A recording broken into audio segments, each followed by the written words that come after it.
What up, what up, what up? It's your boy Roy, accompanied by the one, the only, the Dominican bad man, Sergio, aka the floor price guy. And we're combat sport guys coming back to you with another full card UFC breakdown. This time in the form of UFC 109, Roman Dolidze taking on Anthony Fluffy Hernandez in a 5-round middleweight bout.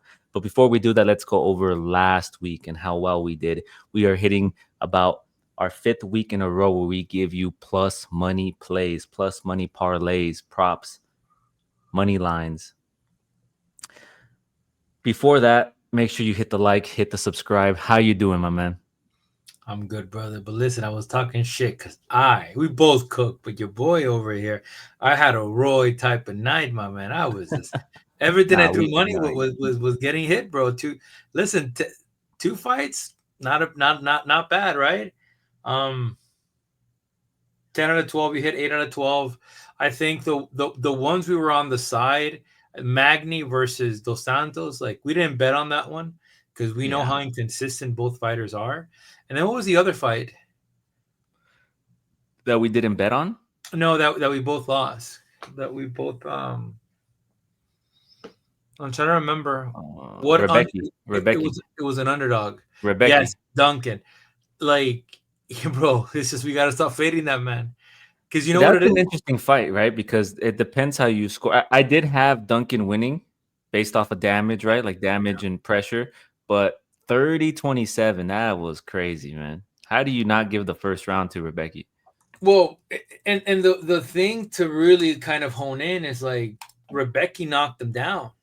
he he had him the chicken the chicken dance like Connor Stanky says, legs, and yeah. Stanky legs. so that's not consistent of a you know Yeah. I don't like I've said before and I bro. tweeted out, I agree with the decision. It's just, bro, how do you outstrike somebody, right? But there it is. Significant You strikes and strikes clearly see it and there. then lose the first round. You got See, to give him that's the what first really round. pisses me off about the sport is when the judges get it wrong. It's one thing That's to horrible. yeah, it's one thing to rob somebody, but it's another thing to get those rounds wrong. It's like, what are we doing, man? Well, so here's the thing about it, right? Going into you got to give Duncan the third, give Rebecca the first, based on the knockdown too. Is the knockdown counted here? No, it's not counted here for some reason. Yeah, But it's even interesting. significant strikes, like Rebecca outlanded that man. This is a robbery.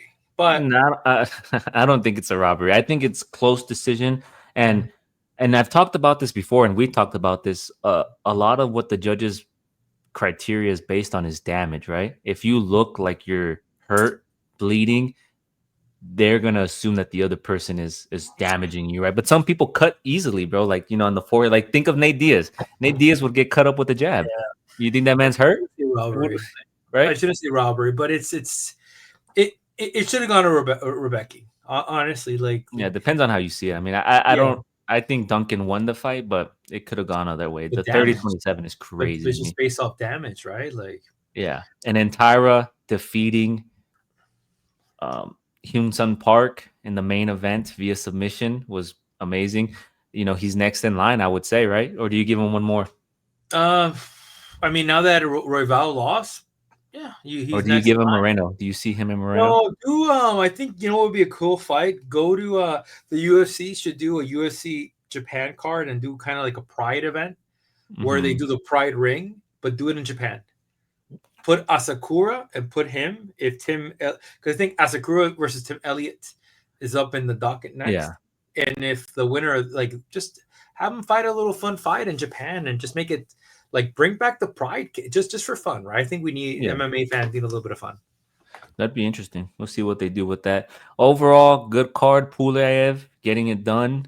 Uh, Gore and Vieira, over the 1.5 parlay. Bashi, Ribovics, Vallejos at plus money. Yeah. We gave you Pulev, Nakamura, Taira at plus money at a plus 158. We gave you Bashi by submission, which was plus money. We gave you what else? Duncan and Rebecca over 1.5, which was that plus money or was that That was plus money. it was plus money, right? Yeah, so we gave you Yeah. that as well. And then Bashi, Vallejos, and Tyra for a minus 131. But the One of decision the was one. yeah, the decision bet as well. Plus Nice. 230. Plus That was 230. a live bet. Nice. And then, you know, Vallejos, I think I had him to win inside the distance. That one didn't hit, but he got it done. He looked good, man. His wrestling was good. Uh, It, kind of faded a little bit. I would say he kind of faded a little bit. Like in the third round, he wasn't as active, but overall, great performance. He's a problem. He's young. He's gonna get better. It's gonna be interesting. he's not ready for Gene Silva. Like my man doing videos, and you could clearly tell there that he is not ready for that upper. He's there, and he's gonna do amazing, but he is not that guy yet. Because I bro, want to see him up against like a pressure grappler. See how he does defending the takedowns. How he does on the ground, on his back. It's gonna be you know interesting what I to think see. about Yusuf What's up? Sahala? If Yusuf Sahala would have fought Vallejos and Hmm. he survives the first round, you know what he would have done, bro? He would have just out cardio him like we did with Calvin Cater, get on his bike, jab, move, because that's the issue with Vallejo's fighting. Um, I'm interested to seeing how Vallejo is going to adapt when he's given a fighter that has good footwork like Yusuf. Yeah. Yeah, it's gonna be interesting. But overall, good card, successful night. We're gonna continuously try to give you guys money lines, props, and parlays at plus money. We've been doing well for the past 4 to 5 weeks. There is gonna be timestamps in this video if you'd like to fast forward. We don't charge you anything. We don't ask you anything. All we ask is that you give us a like and give us a subscribe. That's it. We are live every card, every fight night, every UFC pay-per-view. We do give you live updates of the results. We also give you live bets when we make those live bets. We haven't gone live on YouTube or X, but I think we're going to explore that in the future maybe. I think for Yes, Noche Latina, right? We're going to probably try to do that. yeah. Yeah. So there you have it. Let's get into this card, man. Anything else? No, man, let's fucking get into it, brother. Let's ride. Let's get into it. These odds on this card are freaking ridiculous, man. But here we have it. Opening up the card on short notice, right? I think this news came about on, was it Tuesday? Yesterday? I think it was Yeah, yesterday. you surprised me. When you told me, I was like, God damn. Yeah, I had heard about it and then I saw and then I confirmed. I was like, wow, okay. Adding another fight. It's going to be an interesting fight. I believe it's at 205. We have Cody Brundage taking on Eric McConico. Brundage is 11-6-1 and is 2-5 after his fight was overturned to a draw against Mansour Abdul Malik. He had originally lost that fight. He went to the commission. Due to a headbutt, they overturned that decision and gave him a draw in that bout. He's taken on McConico, who is 9-3-1 and is 4-5, last losing to Nursultan Ruziboyev via KO. That was his UFC debut. He was coming in on short notice, and now we see him coming in on short notice here to fight, not at welterweight, not at middleweight, but at 205, light heavyweight. On the side of Brundage, what do we know about Brundage? Brundage is a heavy-handed striker. He has high-level wrestling. He can scrap if you're willing to bang with him. I mean, look at his fight against the Cuban Missile. I forget his name. What's his name? Cuban Missile? The guy that wanted to date Miley Cyrus, rest in peace, brother. Yeah, my boy. That's That was a crazy fight, right? They got after it, and he ended up getting the knockout finish there. You look at the side of McConico, he's coming out of MMA labs. He likes to push forward, apply pressure. He throws big strikes and throws with power. This fight's going to be, in my opinion, is going to be a great fight to open up the card. I don't think it's going to go the distance. I think either one of these guys are going to get tired. They're going to get finished. I mean, 205, short notice. Both guys like to scrap. Both guys are willing to scrap. We're either going to have one of two things. They both come out on fire, finish this fight in under 1.5 rounds, or they kind of have that gentleman's agreement. Hey, brother, let's jab and move. Let's pick and pop. Let's pick and pop and let's see who wins on the scorecards. That's one of two things, right? But I think Brundage, for how crazy and explosive he is, should get it done here. The only concern is the reach advantage, the 5-inch reach advantage on the side of McConico. And to see, unlike seeing him at welterweight, how is he going to look at light heavyweight, right? Could he be stronger? Be faster? Could he be more composed, more filled? It's going to be an interesting fight, but I'm going to lean towards Brundage here to get it done. And this fight probably doesn't go the distance. I'll probably look at Brundage, inside the distance, decision, no action, or under 2.5. So I'll probably parlay it with something else to see if I can get plus money on that. But Brundage is going to be the pick for me. Yeah, I'm going to side with Brundage as well. I just like he's been with tougher competition, and he was able to hold his own against the Mansour, right? Yeah, Mansour Abdul Malik. That was a pretty good kind of fight. Yeah. He has what the boys call the the Rainbow. You got basically a loss to Bo Nickel, which it was. And I'm going with Brundage here, but like the thing is, McConico is going to look into wrestling this guy, right? You want to take the same approach that Bo Nickel did after kind of looking at this loss, right? I don't think this guy stands up with him. However, can he take him down? Is he that elite? We don't know. Well, yeah. Sorry, go ahead. No, that's going to be the question, right? It's going to be the question. And it's kind of unfortunate for McCormickle because both his fights are on short notice. We haven't seen him with a full-fledged camp. We haven't seen him at a consistent weight class, right? So we really don't know what to expect at light heavyweight at 205. So it's going to be interesting, this fight, man. But Brundage. And that's the reason my analysis would be no preparation. Either you're going to come in and grappling and you're going to take him down if this guy does not have any takedowns, or you're going to try to take him down and you're going to get fatigued doing it, right? And that's where Brundage will capitalize.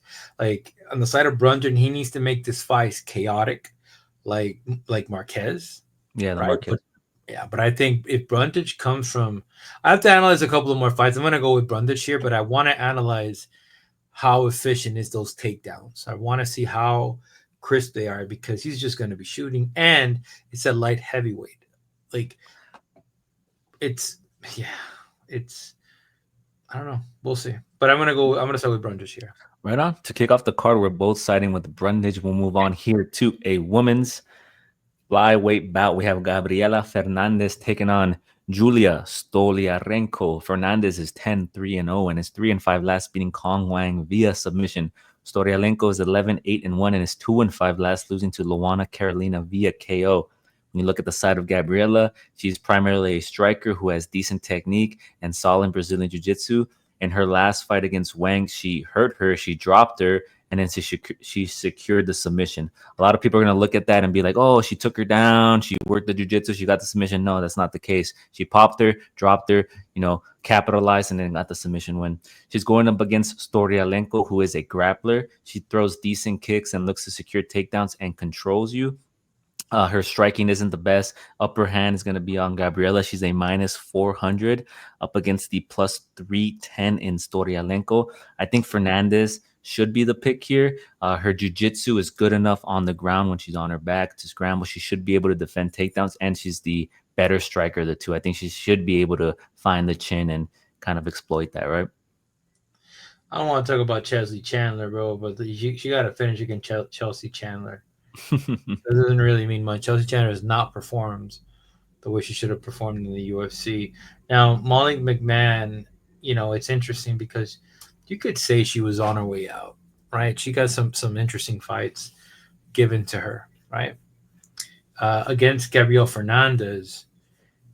The only reason why she's a -400, Roy, is because she has submitted Corey Wang. Let's be honest. No, she has knockout power, and then Stoliarenko has been knocked out in her last fight against Luana, right? So -400. No, I'm telling you, this whole card is crazy with some of these odds. Yeah. I agree with you.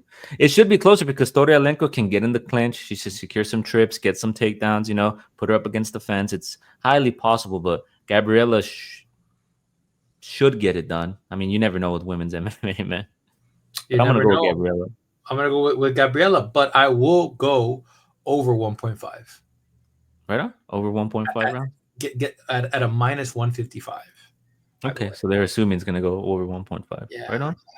All right, we're both going with Gabriela Fernandes to get it done.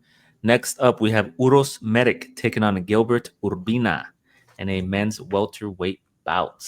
Medic is 10-3-0 and is 3-5 last, losing to Punahele Soriano via KO, which I believe Soriano was the underdog, and you kind of you bet the KO right on Soriano's side in that fight. That was the card to kick off the year, Dern versus Rivas. Urbina is 7-3-0 and is 2-5 last, losing to Charles Radke via KO. When you look at Medic, he's a technical striker. He has good speed, good power, nice footwork. All his wins come by finish. Question is, we always talk about it. How do you come back from a knockout, right? Both these guys are coming back from a knockout. How's their confidence going to look? How are they going to look on the feet? Are they going to be gun shy? All those questions that we always ask, right? When you look at Urbina, he's well-rounded. He's primarily a grappler. He has good output on the feet, pushes a pace. He has good cardio. On the feet, obviously, Medic is better, and his takedown defense is good enough to hold up.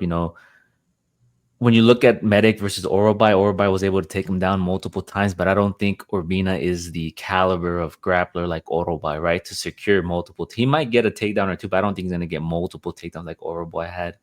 Um, I don't know. It's going to be interesting. Maybe a good bet would to be, since you have it over there, maybe Urbina to get over 2 takedowns, over 1.5 takedowns or something like Urbina? that. Yeah, Urbina? You're going for Urbina? Urbina. No, I'm not. I'm saying a I don't prop have the bet. odds. I don't have the odds, but Oh, I'm saying a prop bet. I'm going with Medic. I think Medic should bounce Medic back. take it out of there. Yeah, I Medic think is. I think Medic should bounce back, get him out of there. But yeah, The thing is, like, what was I gonna say? Zoriano, bro, is like he was just a little bit inconsistent, but Zoriano is known for his power.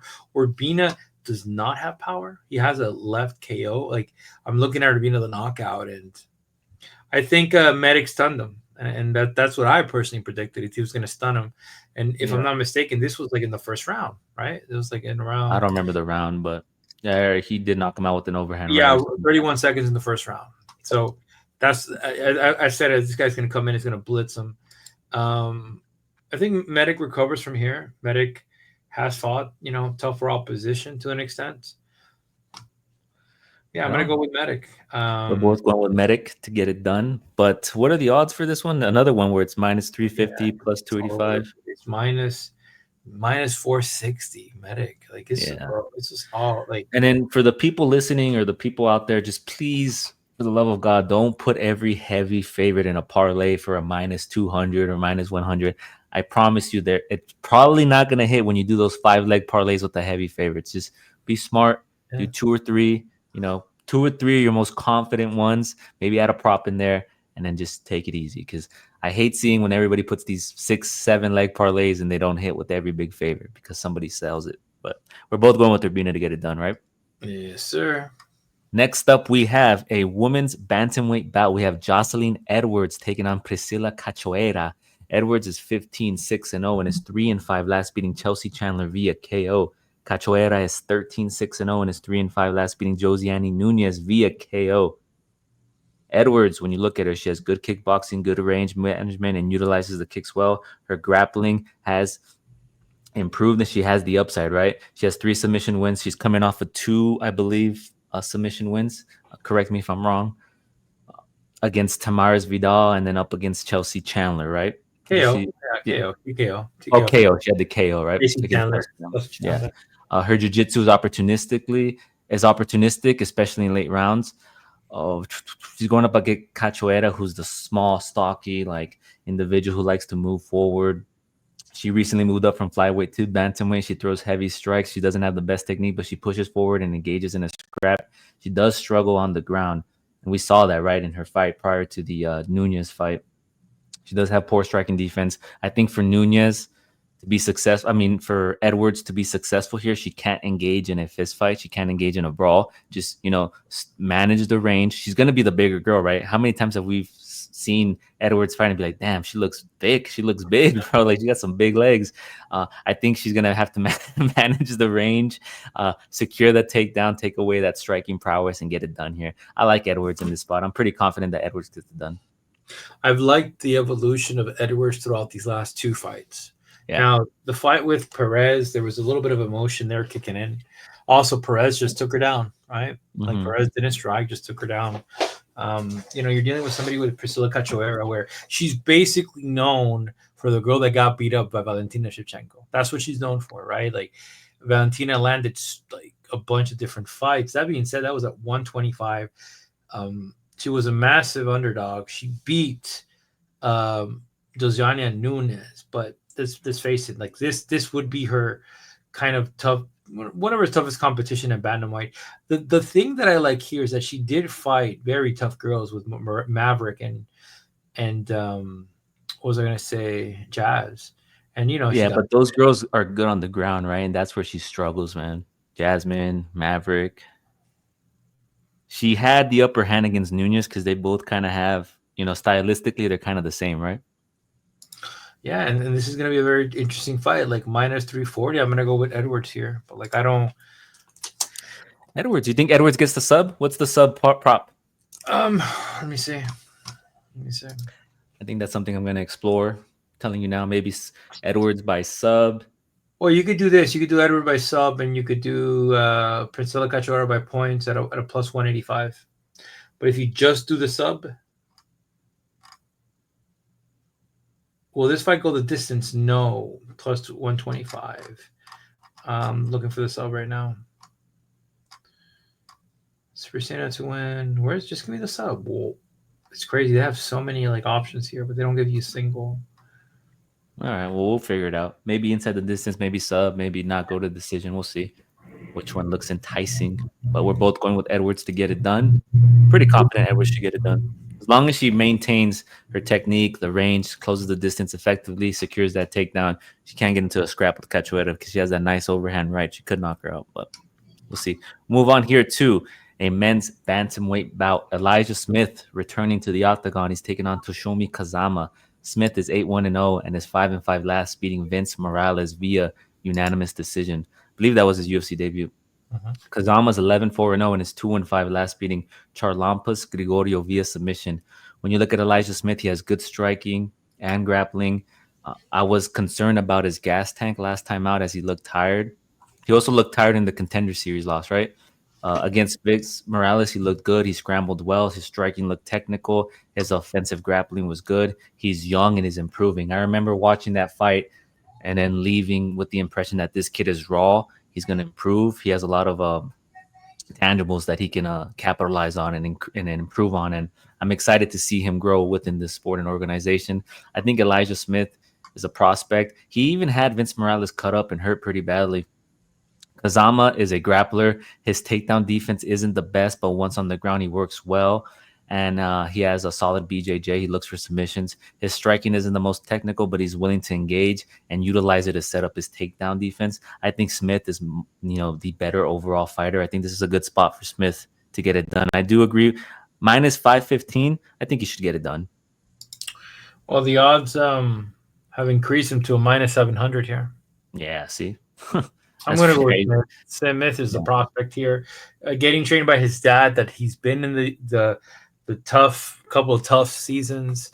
Sometimes like dads aren't able to get it done, and when you got someone like that, like a Frank Mir, like a Smith, like I'm trying to see who else, that takes the time to really hone the abilities of their son. And I think Smith is that guy. Speaking of Frank Mir, did you see that his daughter said, "Hey, I want to fight Brock Lesnar's daughter, complete the trilogy. Let's get it going." Can you imagine, bro? UFC 400, two girls going at Yeah, I mean, not the main event. Like, no, you put that on the. They're gonna have to, they're gonna have to. But it'd be cool. It'd be cool, get. What's Grog's girl's name? I forgot. I don't know her name, but I've seen his daughter. She's looks just like him. Let's talk about Brock, because the Brock is back, baby. Brock is back, man. Look, I thought Brock was, he was mentioned in the court case. I thought he was underwater, but my man came back. The biggest heel turn is gonna be when Vince McMahon, you play that music, bro. Vince McMahon comes walking down the strut. That's a crazy thing to say, man. You're gonna get canceled, brother. Hope you don't get canceled. Me? I ain't gonna get canceled. But the thing is, you could appear, but if the judge says my man's not guilty, because I gotta research, but if he's not guilty, bro, and he pays those fines and they let that go, my man could return. Imagine he has a scene in the back where they show him in his room, and then prior to him in his room, some girls walk out, bro. Some girls walk out, and he smacks them on the ass like, "Yo, I'll see you later." Well, maybe the Attitude Era. I don't think that'd be a big jab, right? But anyways, let's move on here. We're both going with Smith to get it done. Pretty confident in Smith. I'm pretty confident in Smith and Edwards. Move on here to this fight. This next fight is extremely intriguing to me. I want to hear what you think. We have some light heavyweights going at it. We have Julius Walker in his second UFC fight taking on Rafael Cerqueria in his third UFC fight. Walker is 6-1-0 and is 4-5 last, losing to Alonzo Menifield via split decision. Cerqueria is 11-2-0 and is 3-5 last, losing to Modestas Bukauskas via KO. Walker looks to take this fight to the ground and control his opponent. That's primarily what he does. He pushes you up against the cage. He uses his long body, his long frame, kind of smothers you and then looks to drag you down. He doesn't have the best technique when it comes to offensive grappling, as we mentioned and as we talked about. He looks for submissions on the ground or ground and pound. His striking isn't the best. He does keep his chin in the air, but he is a durable guy. We saw him, endure some punishment from from Menafield in that last fight, and those both guys look tired, man. Remember in the third round, they both looked like they just didn't want to be there. They both kind of just agreed, there, yo, let's take this to a decision, brother.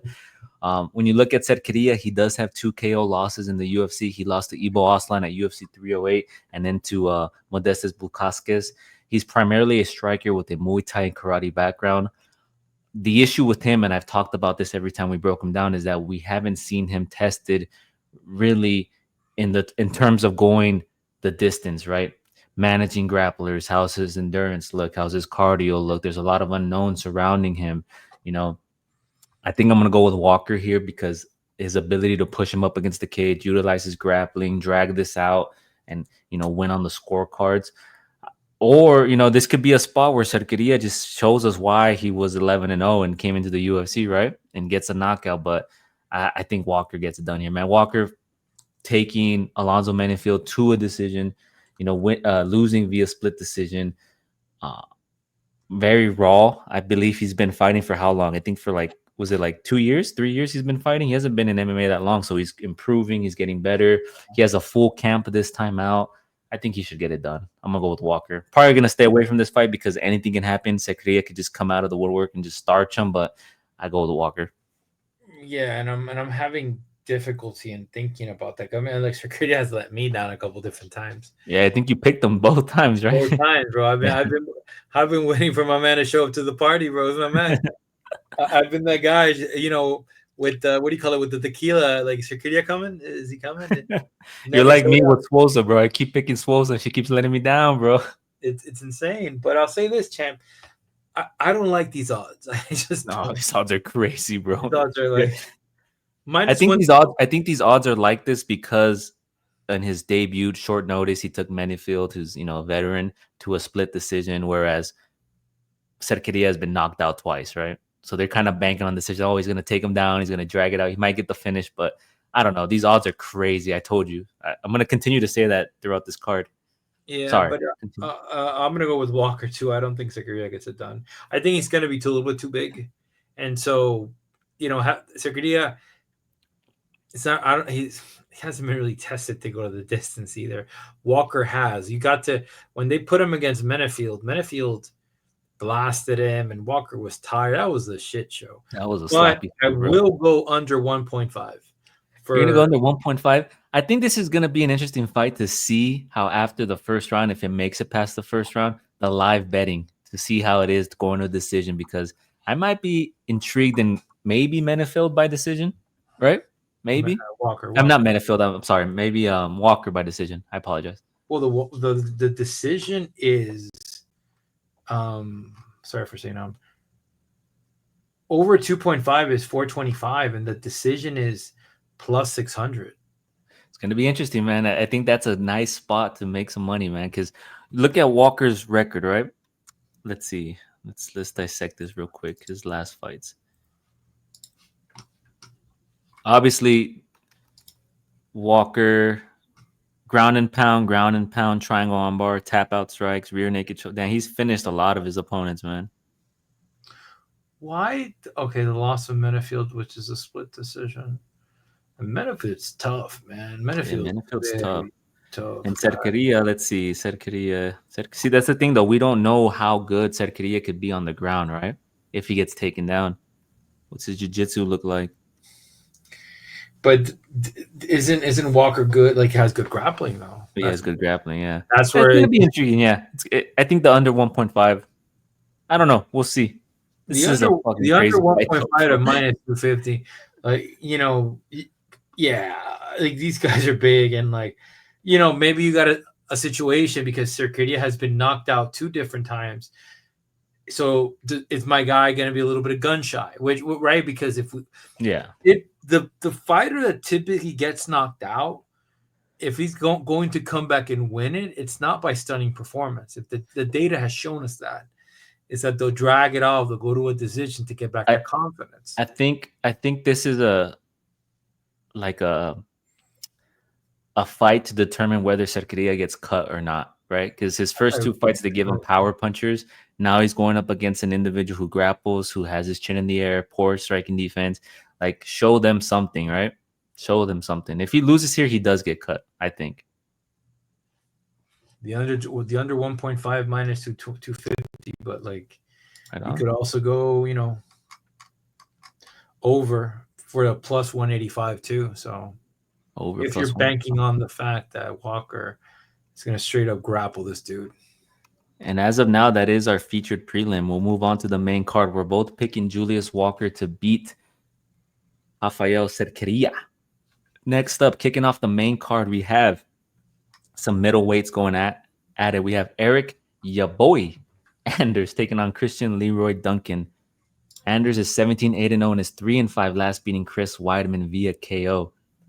Duncan is 11-2-0 and is 3-5 last beating Andre Poulet via unanimous decision. That Anders victory was weird because there was like about 10 seconds on the clock, right? And the ref stopped it before the bell. And I think I remember talking about it. Like, he should have just let it go to the round, end the round and then give Weidman a decision, give Weidman a chance to, kind of continue on in the next round. But I think he retired after that fight. So he got it done though. You look at Anders. They both hurt each other, I think. They right? both hurt each other, right? But I remember that there was 10 seconds left, and I just remember tweeting like, "Yo, give the ex-champ a chance, right, to make it to the next round." He kind of ended it with a few seconds on the clock. But anyways, Anders is an ex-football player who is primarily a striker. He pushes forward. He's athletic. He uses that athleticism well and looks to make it a dogfight. When you look at Leroy Duncan, he's well-rounded. He's got good striking. He's fast. He has decent grappling, has crisp technique, nice fight IQ, and finishing ability. Against Pulev, however, he looked hesitant, and maybe that's because he respected Pulev because he's a striker who uses his methodical striking, his jab, his range. And we saw what Pulev did last time out, right? He got the knockout victory against Nick Klein. Leroy Duncan looked good against Gregory Rodriguez. I think Duncan is the better fighter here. He should win. He should get it done. But the issue with him is that he's inconsistent, right? Like, he doesn't always show up. And I kind of felt last time out against Pulev, he did look hesitant. I didn't like how he fully looked. It was kind of a boring fight. He was point fighting, holding him up against the cage, clinching. But I think here he should get it done. I mean, there's a great prop for this one: Anders by KO or Duncan by points at a minus 130. That's, like I said, I'm staying away from money lines. I'm staying away from all the money lines, except Brundage and McConico. Yeah, I think it opened up. I think Brundage was an underdog, like very minus briefly. 155.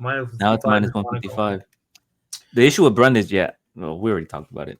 We'll move on here. We're both going with Duncan to get it done, right? Yeah, Duncan gets it done. Anders is not the same killer, bro. I'm gonna tell you something right now. The best plus money I ever made was Anders and Lyoto Machida. Going into that fight, Machida was knocked out by Yoel Romero, and Anders was undefeated on the way up. They paired up Machida versus Anders. My boy was a plus 400. Machida, jab and move guy. Machida won. That's crazy, man. Anders is only... Oh, he's 38, actually. Never mind. He's older. He's up there. He's been fighting for a while. He's been fighting for a couple of years with the UFC. Yeah. I don't know why I misread that. He's 38 versus 30-year-old. NFL, I think. NFL player. Yeah, football player. Very... Bro just goes for it. That guy just goes for it. Yeah, right, I'm gonna go with Duncan, and we're both picking Duncan. I think Duncan gets it done, man. I think Duncan's 30 years old. He's yet to hit his prime. I think he's gonna find it here. Yeah, I mean, look, there's a lot of prop bets for this one. That's for sure. Anders like it says, Anders by submission. Has Anders ever submitted something? You're entering degen territory right there, brother. That's like the one guy. I'll never forget the one guy that put Barnett by submission. Remember? We ain't doing that, bro. plus 2,000 or whatever it was. Yeah, we're trying to be a little bit better with when it comes to, because you could throw shit at the wall, bro. But it's just no. I like to make bets that I think are possible to hit, right? I don't like to do those long shots. Occasionally, I'll do a long shot parlay or a long shot prop, but for the most part, my reads, I try to make them as accurate as I believe are, right? 100%, and it's just good practice, right? It's just good practice to like do stuff like that. Yeah. Next up, we have, in my opinion, the undefeated Gene Matsumoto taking on Miles Johns. Okay. Johns is 15-3-0 and is 3-5, last losing to Felipe Lima via unanimous decision. Gene Matsumoto is 16-1-0 and is 4-5, last losing to Rob Font via split decision, where a lot of people, including myself, It's my would guy. say a lot of people, including myself, would say Gene won that fight, man. I don't know. But anyways, we're gonna move on here. I don't want to hear it. Miles Johns, when you look at him, he's a wrestler who has good striking and throws with power. He doesn't necessarily always use the wrestling. He will probably look to land some significant strikes and secure takedowns. I think he could slow down as the fight progresses, and that's where Matsumoto will prevail and push the pace. Gene is well-rounded. He has good striking technique and solid grappling. He can strike. However, he does get hit. His striking defense isn't the best, and we saw that against Rob Font, right? He got cut, and the judges kind of base it off of damage in that split decision victory for Font. He has to mix it up to be successful. He does a good job at utilizing his leg kicks and his combinations to find ways to secure takedowns. And as I mentioned, he needs to improve on his striking defense. I'm going to go with Matsumoto. He has solid takedown defense and the better, more active striker of the two. Johns, however, can possibly get the wrestling going, find the chin, maybe clip him. But I'm going to go with Matsumoto here, man. I like him as a prospect. This was also, Miles did face our guy Felipe Lima. You gotta give my guy that. I think he did go up Felipe to featherweight as well. Yeah. Yeah, so the question here, who's bantamweight here? Because Rob Font is a bad. Oh, okay. Rob Font's bantamweight. Okay, so where is this fight taking place? This fight's at bantamweight. Okay, so then Johns is going back down the division. Yeah, that fight was short notice because I believe, forget what I think, was it that the fight where Cody? No, that's not the fight where Cody. But yeah, this is gonna be a bantamweight, bro. I think he fought Felipe Lima short notice or something like that, and he just looked like the smaller fighter. But here, yeah, he looked tiny. I'm gonna go with Matsumoto, and my parlay is gonna be Smith and Matsumoto at a minus 195. I could gamble a little bit more and see who else could like kind of assure the victory and get it at plus money. But I think if you were to pick two fighters that could get it done, Edwards. I think Smith and Matsumoto. Matsumoto is very good. He's very good. Miles is good, but I don't know. It's going to be an interesting fight. It's going to be very. Yeah, this card is good, man. There's a lot of good scraps on this card. Yeah, I'm excited for it. You can even put Duncan there, but like I said, Duncan lost to Rodriguez, which is acceptable, and Petrosian, right? Petrosian decision. Yeah, and he made Rodriguez turn into a grappler, man. He made him use his grappling in that fight. Yeah. All right, we're both going with Gene Matsumoto to get it done. Next up, we have an interesting fight. I had struggled with this fight. We have Andre Fili taking on Chris Rodriguez. Fili is 24-12-0 and is 2-5, last losing to Melquizal Costa. Wow, I butchered that. Via submission, where he willingly slipped his head into that guillotine, right? Rodriguez is 12-3-0 and is 3-5, last losing to Melquizal Costa via unanimous decision at UFC Mexico, where the altitude was high. Andre Fili, he can grapple, he can brawl. The question is, and we talked about it last time, is which version are we going to see of him? The brawler or the grappler or the well-rounded fighter, right? Against Costa, he looked good in the beginning, right? He was throwing solid leg kicks. He was winning on the feet until that takedown happened and he slid his head in. Yeah, he's well-rounded, though, coming off of Team Alpha Male, solid grappling. He lands a lot of significant strikes per minute, I believe at 3.88. His takedown average is at 1.35 per 15 minutes at a 40% success rate with a 62% takedown defense. He's going up against Rodriguez, who has been labeled the prospect killer, right? We've seen him defeat the likes of like Isaac Dogarian. We've seen him defeat Raul Rosas. And also, I believe, was it Austin Bashi? Another one that he beat? I want to say. Yeah, he beat Austin, took Yeah, him he to a beat decision. Austin Bashi. A lot of people criticize him because he struggles up against people who have tenured records, right, or veterans, or people who have fought in the UFC for some time. Rodriguez is well-rounded though. He has strong kickboxing and submission defense. He's versatile. He blends his kickboxing well with his wrestling. Um, he's never been finished.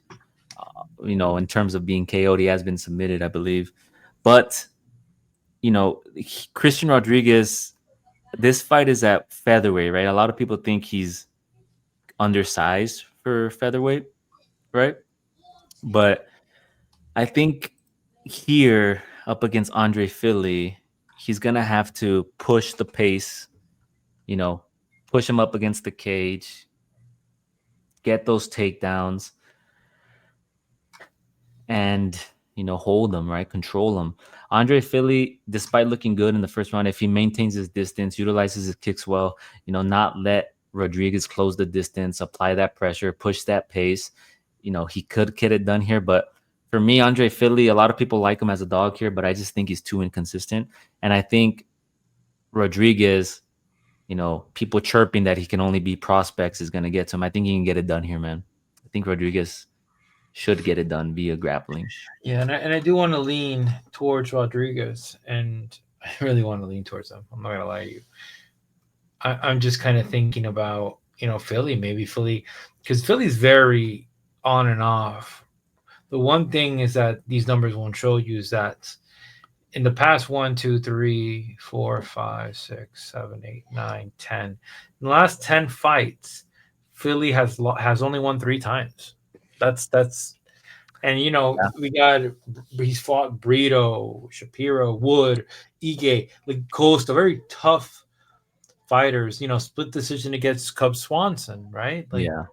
and Cub's still there. He's It's a good point. That's a good point. yeah, Despite all the high level competition, he hasn't really been successful, right? yeah, it's crazy because the last guy he kind of faced was the first the first Colby Covington versus Colby Covington versus Edwards one. That was like all the way in 2021, I think. Damn. It was Disney World when that happened. I remember that was a good fight. I'm gonna go. I'm gonna go with Rodriguez. I'm gonna go at minus 215. Right now, he's sitting at minus 240 on the books. Yeah, I agree. I'm leaning with Rodriguez, but I could see why people would pick Philly as the underdog, and also using that excuse that Rodriguez hasn't beat anybody who's not a prospect. But he should get it done here. I think the pressure is gonna be what overwhelms Philly. It's gonna be there. That's for sure. Yeah. All right. Next up, we have some women action. This is an interesting fight. We have Yasmin Lucindo taking on Angela Hill. Lucindo is 17-6-0 and is 4-5 last, losing to Amanda Lemos via unanimous decision. Hill is 18-4-0 and is 3-5 last, beating Ketlin Swosa via split decision. This is an interesting fight because Lucindo last time out, was her first time on a main card. It was a pay-per-view. You could say it was the nerves. You could say, she was facing somebody in a man. You don't remember, Tam. You don't remember. Yeah, I remember. Go ahead. Brag. Money line. Lemos. Plus 250, 300. Yeah, no, you hit it. Yeah, and I think a lot of people are probably going to bet on Angela Hill here because of that performance against Lemos, right? It's an interesting fight, man. Lemos, you look at her. Well, she's young. She has good pace. You're betting on the fact that experience is gonna try. Yeah, she has good striking. She has good wrestling. Her defensive wrestling is pretty good. She has 70% takedown defense. She can be wild in her striking. She does leave openings for counters. My concern here is she's going up against Hill, who is well-rounded. She's an accurate striker who likes to throw with volume.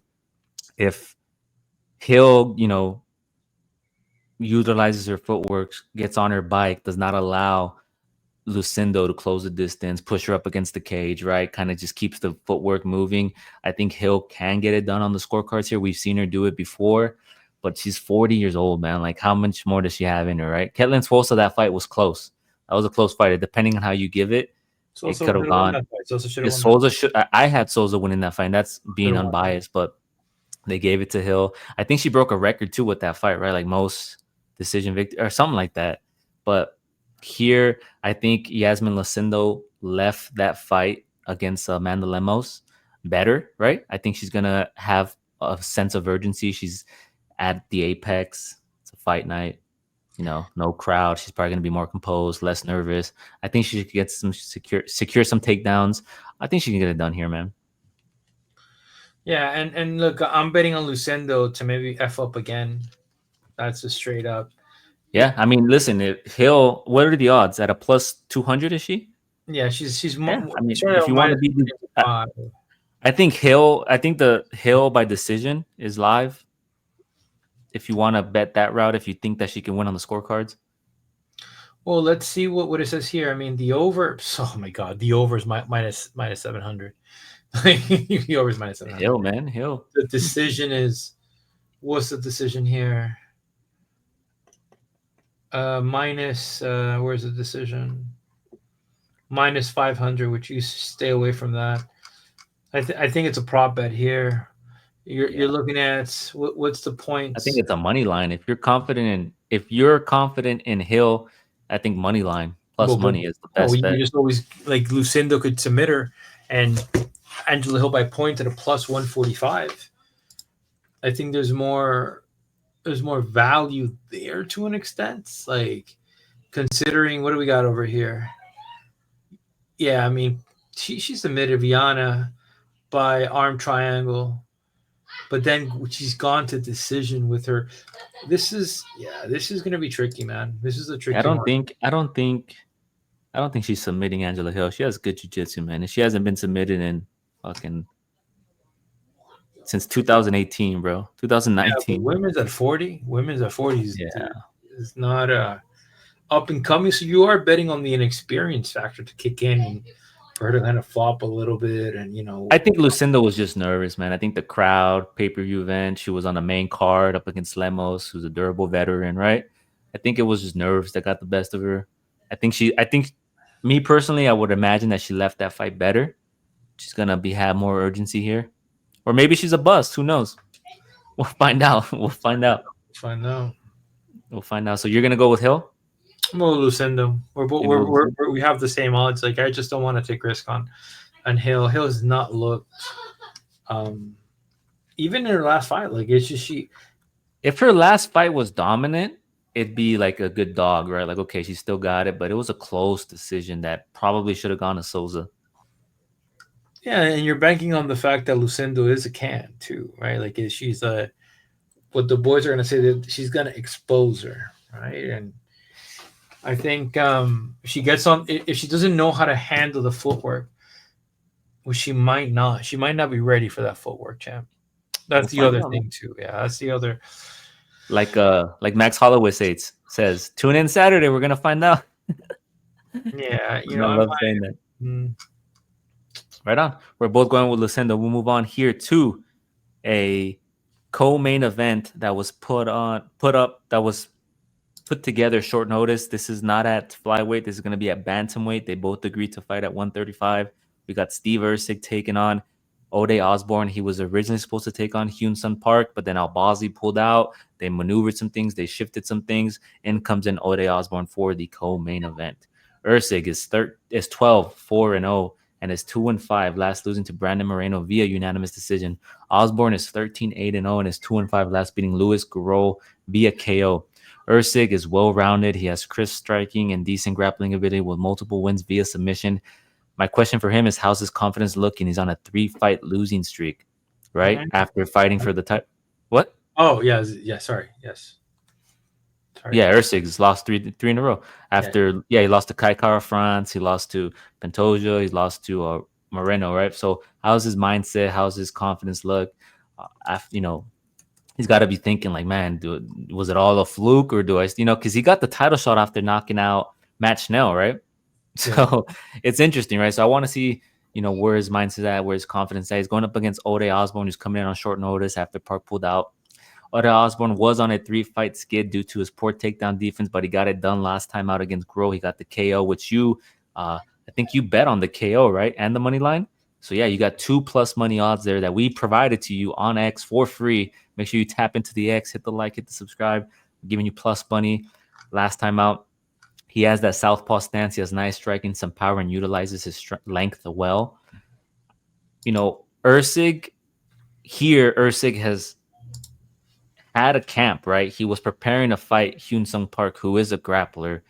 Erceg has a grappling background. He has a wrestling background, right? He has good striking, he has good boxing, but he's initially a grappler, and he was preparing for a grappler, and he's going up against Ode Osbourne, who has power, he has striking, but he does have poor takedown defense. I think for Erceg to be successful here, he should utilize the game plan he was going to have up against Park, right? Which is the grappling, the takedown defense, mix in the striking with the grappling. I think Erceg should win here because one, he's had the full camp. He has the grappling advantage, right, up against Ode Osbourne's poor takedown defense. He has the wrestling, submission threat. I think Erceg can get it done here in a 3-round bout. Or do you think this plays out like, the Cachoeira France fight where Ode Osbourne just starches him, right? We'll see. I'm going to go with Erceg, though. I think he can get back in the W column here. I like Osbourne, but I just you gotta understand that the takedown is not in his favor. However, he did look good against Luis Gurul. Let's be honest with you, right? And the conditioning is going to be my thing. My issue is the conditioning. I'm worried about. He's taking this fight on less than I think 10 days. Yeah. When was that tweet? That was on Sunday of last week. That he said, I got some shit coming up. So it's been like maybe 12 days. Now, he has been seen training at because he's from, I think, Vegas. Yeah, he's out in Vegas. I've seen him before. Yeah, he's been training. And I seen training with Aldo. Aldo runs a couple of different jiu-jitsu classes over there. So you have to expect he's gotten better. The fact that other guy couldn't take him down, it's not really going to be an issue. But I think here it comes down to Erceg by submission or Osbourne by KO, TKO. I could also see, I could also see my guy taking him to decision too. That's also a I possibility. do want to notate that Erceg, top 10. I don't know if he's top 5 still. He might be top 10. He might have dropped out of the top 5. He's fought the tougher competition. He's fought for a title. Ode Osbourne knocked out Luis Gurul, but that was Luis Gurul's UFC debut, right? Coming off of the Contender Series. So could be some nerves. It was his debut fight. Does he have a puncher's chance? Of course. Everybody does, right? Especially with him being southpaw, right? It kind of throws, somebody who's not used or familiar with fighting southpaw. So he does have that opportunity or that chance of landing a strike. But I think Erceg, he's fought tougher competition. I think he's had the full camp. And as you mentioned, conditioning, right? How's it going to look? You think he goes to a decision, or you think, my man gets tired? He's going to have to KO him in the first round, second round, unless he's been training consistently. I see this fight going 2 ways. I see it either being if you're on the side of Ode Osbourne, I see it being like the Cachoeira France fight. He just lands an overhand, left or right, knocks him out. Or Erceg, utilizing his striking, getting some takedowns, dragging it out, winning a decision. So depends on what side you're on. Yeah, I want to give Osbourne the benefit of the doubt too. Like I said, I liked this new version of him is better. Even again, Lazy Boy, he did good. He did, but But we saw how bad Lazy Boy was against Kevin, not Kevin. What's his name? Oh, the takedown too, right? The takedown. What's the guy's name that he lost to? Kevin El Gallo or something like that. I forget his last name. Yeah, no, 100%, 100%. So you're gonna go with Osbourne? I'll go. Yeah, I just go. I gotta get a dog at least. I gotta get a dog. I think if there's a dog that can get it done, is either Hill or him. I'm gonna go with Osbourne. I think Osbourne is I think Osbourne has been ready. Right on. Go with Osbourne. Yeah. You're gonna go with Osbourne to defeat Steve Erceg. We'll move on here to our main event. Talking about dogs, these odds are crazy. I understand them, but these odds are crazy. You're disrespecting my guy, man. We got Roman Dolidze taking on Anthony Fluffy Hernandez. Dolidze is 15-3-0 and is 3-5 last, beating Marvin Vittoria via unanimous decision. Hernandez is 14-2-0 and is 5-5 last, beating Brandon Allen via unanimous decision. Dolidze Striking is aggressive. He relies on power hooks and knees. His grappling is elite. He has a background in wrestling. He's a former wrestling champion. His cardio looked good last time out against Vittoria. I know a lot of people were saying, "Oh, his cardio, he's gonna look tired. He's gonna be outstruck." And he looked good in that 5-round bout. A lot of people said he was gonna get gassed and KO'd. He's done well against grapplers. You look at his record against Jack Hermanson, Phil Hawes. Every time that they initiated the takedown, he was able to get the submission or the KO. Fluffy on the other side is on a huge win streak. I believe he's at 7 fights he's won so far. He has incredible cardio. He has exceptional grappling. He's a pressure grappler. He looks to secure multiple takedowns in a fight. His striking is okay. His bread and butter is literally when he's able to take you down and control you, right? We saw how he looked against Michel Pereira.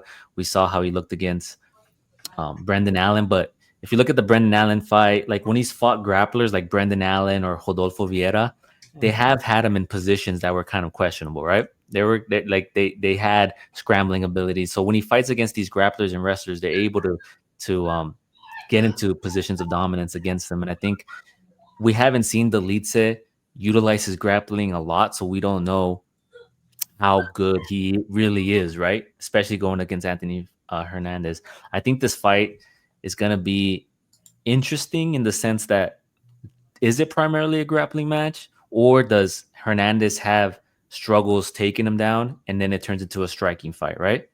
But I think, in terms of value, in terms of dog money, I like Dolidze here, man. I don't think he's going to get bullied like these other guys. But the one thing that's going to be an issue with Hernandez is the cardio. That's the only thing. Weaponized cardio. Vittori coming back, he did beat Vittori, but Vittori was pressing him a little bit, like at times. If Dolidze, but it's a different type. But I think it's a different type of press, because when you're getting pressed by a striker who's landing the jab, right? He's landing his strikes. It's different from somebody pressing you, trying to look for a takedown, right? Would you say it's a different type of press? But he's not only gonna he's not only gonna look for the takedown though. He's gonna like kick, punch his way in.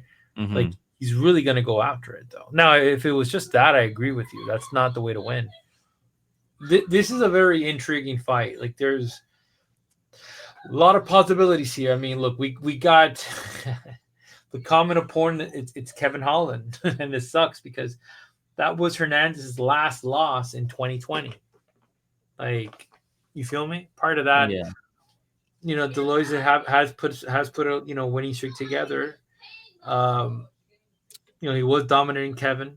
He did beat Vittori. What else he beat? Sorry, he Anthony beat Smith. Anthony's. Yeah, I mean, yeah. I don't want to shit on him, but yeah, man. It's I'm gonna go with Fluffy, man. I'm locked in with Fluffy. Yeah. Now, Fluffy with the cardio, the weaponized cardio. I'm looking at the live bet for Fluffy. Live bet. Yeah. Live bet. I think it's going to be interesting to see. For me, it's going to be interesting to see how that first round goes when those first few takedown attempts are done by Fluffy, right? Like, is he going to be successful immediately, or is Dolidze's takedown defense going to hold up? Or even if he does get taken down, right, he's going to work. He's going to find a position where he can kind of either utilize the ground and pound or look for a submission. It's going to be very interesting. This is a good fight, man. And I'm upset that the odds are what they are, but I understand it, right? 7-fight win streak, weaponized cardio. But Dolidze, man, he's no slouch on the ground. So it's going to be interesting. Yeah, I'm going to be looking at the prop to see how many, takedowns. Fluffy should get like at least three to four takedowns here, brother. I'll be 100 with you. And like you said, man, you're looking for one dog. I think Dolidze, a decent dog. He was a dog last time out. He got it done. Yeah, but I feel like this guy has a Shark Tank of a cardio, bro. This guy is Rob. Yeah, he has a Shark Tank of a cardio. But look at like the Brendan Allen fight. Like I look at his fights with other grapplers, Brendan Allen, Rodolfo Vieira, and they were able to get in good positions too, man, where they were trying to lock up some submissions. And I think Dolidze, for what he's done in the past up against like Jack Hermanson and Hawes, in those positions, he'd be able to capitalize. He's dangerous too. So it's going to be interesting, man. We'll see. I would have loved to see Allen versus Fluffy. Should have been a 5-round fight.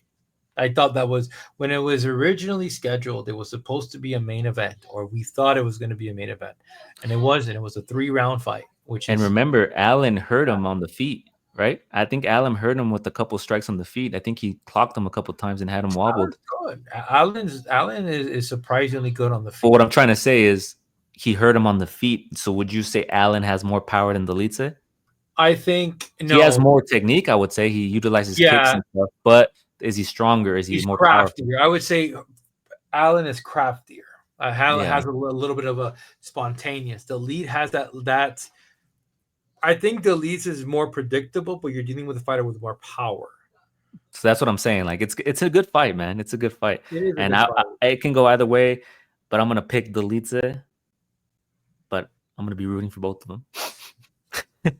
My man's scared. Listen, I'm gonna go for the takedown. I think Fluffy gets it down a couple of different times. He's gonna play that game of He's gonna like get him down. He's not. I smother, don't think get he's him gonna down, control smother. him. We'll see. No. I don't think he like.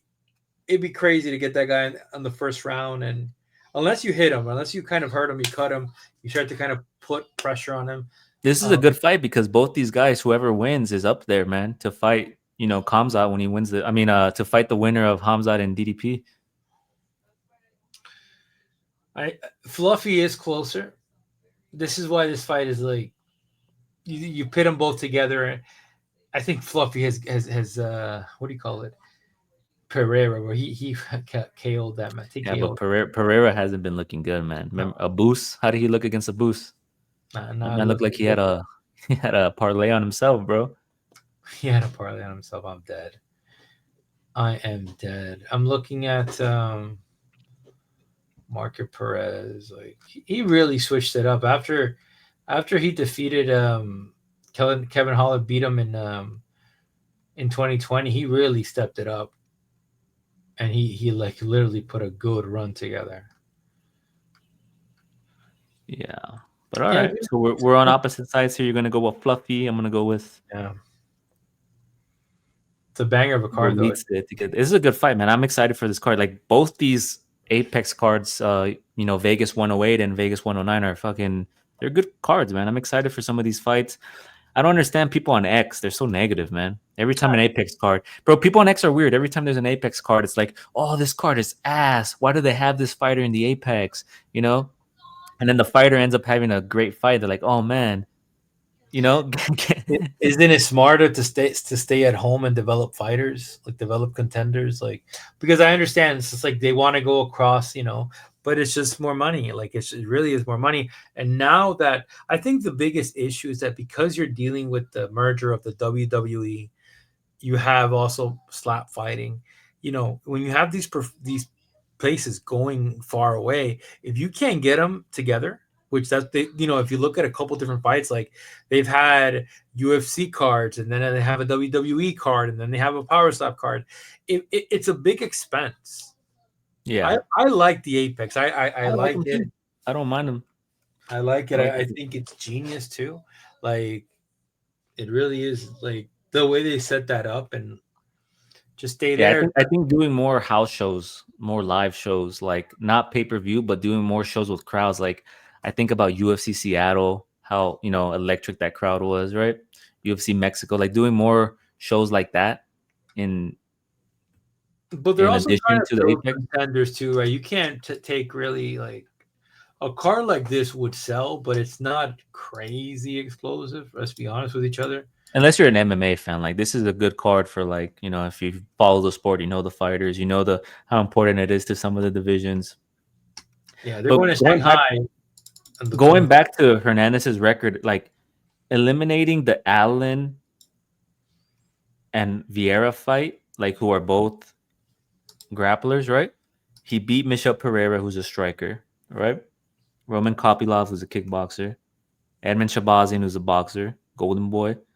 Marc-Andre Barriault, striker. Josh Freem, who's no longer with the UFC. I'm not discrediting his win record, but those were favorable matchups for him because they were strikers, right? Yeah. So it's going to be an interesting fight, man. Very interesting fight. I'll say this, brother, because I got to kind of take a peek at where the fights are going to be held at. this is the last fight in the Apex for a this year. while. Then you have UFC Shanghai, UFC France, UFC Mexico with Lopez and Silva. Then you have UFC Australia. These are fight night cards. So Dominic Reyes, man. yeah, but Dominic Reyes. the difference between those cards and this one, that those cards have a little bit more pop. Well, of course, because they have people in the top 5, the top 10. Like these cards have people trying to crack the top 15. You know, they got veterans. So yeah, I get what you Like, mean. yeah, And plus, too, those cards in other countries like France, Australia, they try to they try to suit them, right? Like they have people like Jack Della Maddalena or Olberg or Volkanovski. They try to feature them on those cards because those are the stars, right? And they try to like accommodate the hometown. You get me? yeah, and then why? Like so, for example, like Martin Dubé, they didn't want to renew his contract, and or they agreed not to. It Yeah. was probably a money thing. Martin Dubé probably wanted more money. They were like, I don't, we I don't think. saw somewhere on X that it was probably due to his low finish rate. Like the UFC, it sucks because despite how good your record, we've seen it in the past. Like they got rid of Rosenstruck, right? Who had a winning record, I believe, in the UFC. They got No, rid of no, no. He, Biggie Boy. He lost his last fight, but what's his record in the UFC? Is he negative? yeah, I think so. Let me look at Pavlovich. How do we get that name wrong? Sergey Pavlovich. No, I'm looking at Biggie Boy. I'm not looking at Pavlov. Yeah, I'm gonna find him right now for you. Don't worry about it. So he was. I mean, yeah, you're right. He beat Tai Tuivasa. Um, he was there. I think a lot of times it comes to negotiation, man. Is especially these heavyweights back in the day, they were getting money, right? Let's be honest with each other. The heavyweight back in the day was getting a lot of money, and then Rosenstrike wasn't really performing. I think you look at Boudet, and he was 9 wins, 6 losses. But I also think, Serge, it's a lot of like your finishing ability. They want entertainment. They don't like these sluggish big guys who are not conditioned, who go to decisions, who get gas. Like they like the Derek Lewis. Like they're gonna put you out. You get me? Because it sells. That's what a heavyweight's known for, is knocking people. Like heavyweights aren't known for going decisions. They're known for knocking people out. Think of Francis Ngannou. Think of, even in boxing, think of like Tyson. All those, or Wilder. Those are the people that sell. You get me? And then you have to look into the fight. Like the one thing, and I'll say this, and the UFC gets highly judged, but the thing is, like, you can't sign everybody to the UFC.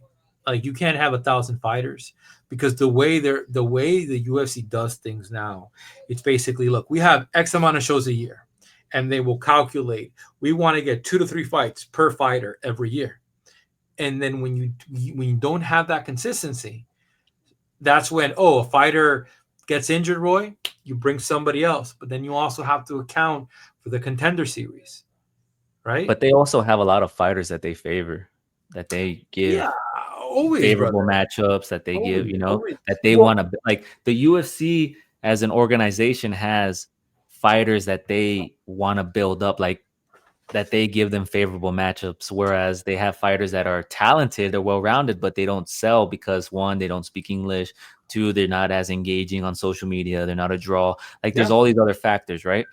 And they give these other people who have those things heightened, like social media presence, right? Entertainment, and they give them favorable matchups until it's time But it to happened in give them the boxing. killer, the kryptonite. Yeah, it happens in boxing. But like, no, all these guys, like, you got to build your career outside of the UFC. And that's one of the things Sean O'Malley did very well. Had a very good highlight finish, and then built himself. Marab too picked up. Sorry, go ahead. Sean O'Malley, like he had a great finish on the Contender Series, right? And he built himself up, but then he was given, I don't want to say favorable matchups. He did beat, he beat Jan, right? He beat Sterling, but then, up against Marab, it's just like that's where he really showed like his level of like, man. So one of the things that he got highly criticized, that he was turning a lot of fights because of the pay. And it's not also because of the pay. It's like, I'm not ready for that guy. And for example, you want me to fight a top 15 where I'm getting paid like 40K to 40K to win? Like, I don't think so. So I think, maybe that's the thing, bro. Sometimes you got to say no to fights. You can't say yes to everything. Yeah, it's like Malcolm Walker. Remember, he said on a podcast like, "Yo, listen, just don't give me anybody from Dagestan right now. Just give me, just keep giving me strikers. Keep giving me strikers. Don't give me these grapplers." So, yeah, turn down fights. Man's believing his hype. Man said in an interview, they want me to fight O'Malley already. Dog, that's probably. I don't see it, brother. You I don't see. It's like I don't see we'll it. talk about it when it comes, but it's like Gene Silva and Diego Lopez, right? Like you look at Gene Silva's record, he's undefeated, but he hasn't fought anybody in the top 10, bro. And they're giving him the number one, arguably the number one or number two, top five guy, number one, number two Yeah, contender, and he's gonna be the favorite, and everyone thinks he's gonna knock him out. my man a little bit emotional. Hey, my man. That's crazy. No, I'm just saying though, that tells you like how like the UFC sometimes either props people up too quickly or does like they don't take their time. I don't know. It's Yeah, just something we've always talked about. they've done it with They've done it with Sage Norcutt. They've done it with yeah, Paige with Van Paige Van Zandt. Zandt. They did it with Ngannou when they gave him Stipe, right? Well, I mean that. Yeah, but he was supposed to. I mean, he beat They gave yeah, it to Ngannou, bro. Like sometimes they strap on a rocket ship to somebody too soon, whereas they should build them up. You get me? A little bit more. that's when the UFC was buddy buddy with Ngannou. But yeah, no, it was. Listen, it's a good card. I'm excited. Yeah. I'm not gonna put as much. Like I'm gonna be more over or under. I think for this fight. Let me ask you a question. I posted a short on our YouTube about Dominic Reyes talking about John Jones and how he won that fight. What are your thoughts on that fight? Have you rewatched it and how would you score it? Shout out to my goat, man. Shout out to my I know goat. one way to piss you off is to bring up the Dominic Reyes fight. I just is You went like off on me the other day, bro, on messages. You got a little aggressive on me. I'm nah. not gonna play Just the John. recording. I should play the recording so people could hear how aggressive you are, bro. You told me to get off his dick, or it was something like that. You said some mean things I don't want to repeat, man. So mean things. I'm dead, bro. Uh, Uh, I'm dead, my boy. There we have it, yo. That's our full card breakdown. Make sure you hit the like, you hit the subscribe, you show some love. We did drop an Instagram account. We did create a Threads account. We want to be active on those as well. We are steadily growing these things. Thank you for supporting us. Thank you for showing love. We do try to give you value at plus money, something it's incredibly hard to hit a parlay, right?